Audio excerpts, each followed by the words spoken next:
Kiran Abbavaram success failures ను పట్టించుకోకుండా వరుస చిత్రాలు చేస్తున్నారు. తాజాగా ఆయన నటించిన ప్రేమ కథా చిత్రం చెన్నై లవ్ స్టోరీ. శ్రీగౌరీ ప్రియ కథానాయిక, రవి నంబూరు దర్శకుడు. కలర్ ఫోటో, బేబీ చిత్రాలతో జాతీయ స్థాయిలో గుర్తింపు పొందిన సాయి రాజేష్ నిర్మాత ఎస్కేఎన్ తో కలిసి తీసిన సినిమా ఇది. ఈ చిత్రానికి సాయి రాజేష్ కథ అందించారు. మణిశర్మ స్వరపరిచిన పాటలు, ప్రచార చిత్రాలు ఆకట్టుకోవడంతో సినిమాపై అంచనాలు పెరిగాయి. ప్రేమ కథగా తెరకెక్కిన ఈ చిత్రం చిరంజీవి నటించిన బ్లాక్ బస్టర్ మూవీ ఇంద్రా విడుదల సెంటిమెంట్తో ఈ శుక్రవారం ప్రేక్షకుల ముందుకు తీసుకువచ్చారు. మరి ఈ చిత్రంతో కిరణ్ అబ్బవరం ఖాతాలో హిట్టు పడిందా లేదా అన్నది చూద్దాం.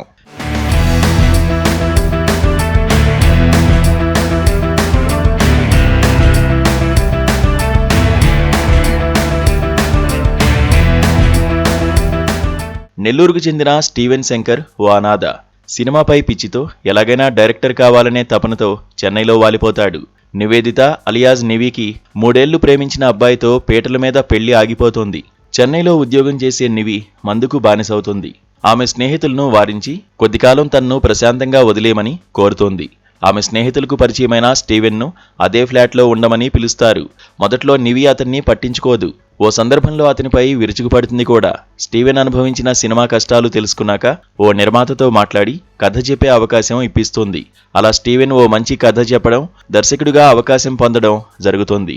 ఓ సందర్భంలో నివి మనం పెళ్లి చేసుకుందామా అని స్టీవెన్ను అడగడంతో అతను వెంటనే సరేనంటాడు. అయితే పెళ్లికి కొన్ని గంటల ముందు స్టీవెన్కు యాక్సిడెంట్ అవుతుంది. ఆ తర్వాత ఏం జరిగింది? నివిని పెళ్లిపేటల మీద వదిలేసిన అజయ్ మళ్లీ ఎందుకు ఆమె జీవితంలోకి వచ్చాడు? నివి నిజంగా ప్రేమించింది ఎవరిని, ఫైనల్గా ఎవరిని పెళ్లి చేసుకుంది అన్నది కథ.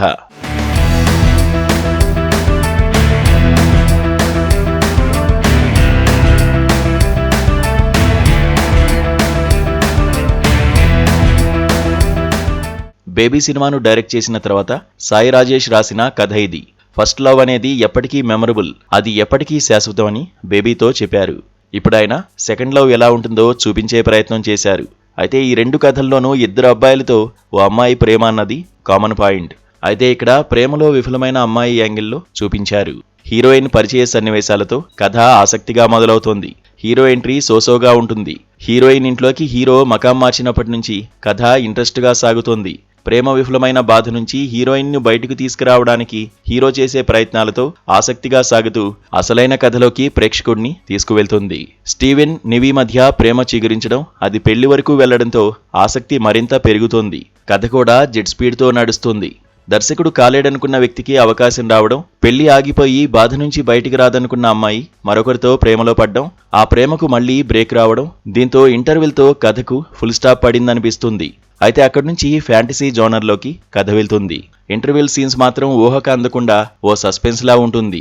దాంతో ద్వితీయార్థాన్ని దర్శకుడు ఎలా డీల్ చేస్తాడోనని ఆసక్తి రెట్టింపవుతుంది.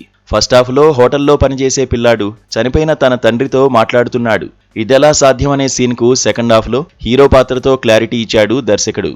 అయితే కొన్ని సన్నివేశాల్లో మాత్రం లాజిక్కులు వదిలేసి దర్శకుడు ఏం చెప్పాడో అది నమ్మాలి అనేలా సీన్లు ఉన్నాయి. మాజీ ప్రియుడు మళ్లీ తెరపైకి వచ్చిన సన్నివేశాలు, అతన్ని చూసి స్టీవెన్ జెలసీ ఫీల్ అవడం, ఆ అమ్మాయి పట్ల పొసెసివ్గా ఉండడం కాస్త విడ్డూరంగా ఉంటాయి, కానీ నవ్వులు పూయిస్తాయి. ప్రీ క్లైమాక్స్లో హీరోయిన్ను కాపాడే సన్నివేశం ఐడియా బావుంది. అయితే ఆఖరి ఘట్టం ఎమోషనల్గా సాగిన ప్రతి సీను ఊహకు అందేలాగే తీర్చిదిద్దారు.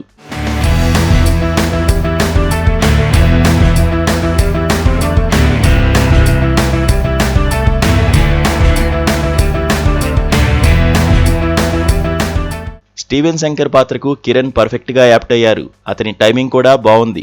నివి పాత్రలో శ్రీగౌరీ ప్రియ అద్భుతమైన నటన కనబరిచింది. అందంతోనే కాకుండా భావోద్వేగ సన్నివేశాల్లో కట్టిపడేసింది. ప్రేక్షకులు గుర్తుంచుకునే పాత్ర ఆమెది. మరో కీలక పాత్రలో త్రిగుణ్ పర్వాలేదనిపించారు. సిరి హనుమంతు, మహేందర్, నవీన్ నేని, నరేష్, దేవిప్రసాద్, పరిధిమేరా నటించారు. సీనియర్ దర్శకుడు పి వాసు, కరుణకుమార్ కీలక పాత్రల్లో మెరిశారు. ఇక ఈ సినిమాకు మేజర్ పిల్లర్ మణిశర్మ. ఆయన పాటలతోనూ నేపథ్య సంగీతంతోనూ ప్రతి సన్నివేశాన్ని ఎలివేట్ చేశారు. నేపథ్య సంగీతానికి మణిశర్మ ఎందుకు బెస్ట్ అనే ప్రశ్నకు ఈ సినిమా మరో ఉదాహరణ. సినిమాటోగ్రఫీ కూడా ఎక్సలెంట్గా ఉంది. నిర్మాణంలో సాయి రాజేష్, ఎస్కేఎన్ ఎక్కడా రాజీ పడలేదు. కథానుగుణంగా కామెడీ, చక్కని భావోద్వేగాలు సమపాలలో ఉన్నాయి. ఇంటర్వెల్ వరకు హైలో ఉన్న కథ సెకండ్ హాఫ్కి వచ్చేసరికి కాస్త డల్ అయిందనే చెప్పాలి. స్టోరీ, క్యారెక్టరైజేషన్స్ బాగా రాసుకున్నారు కానీ ద్వితీయార్థం తెరకెక్కించడంలో చిన్న తడబాటు కనిపించింది. లాజిక్లు వదిలేసి మ్యాజిక్ చేయాలనే తపన కనిపించింది. అయితే రొటీన్గా వస్తున్న లవ్ స్టోరీస్లో ఇది కాస్త డిఫరెంట్ అని చెప్పవచ్చు.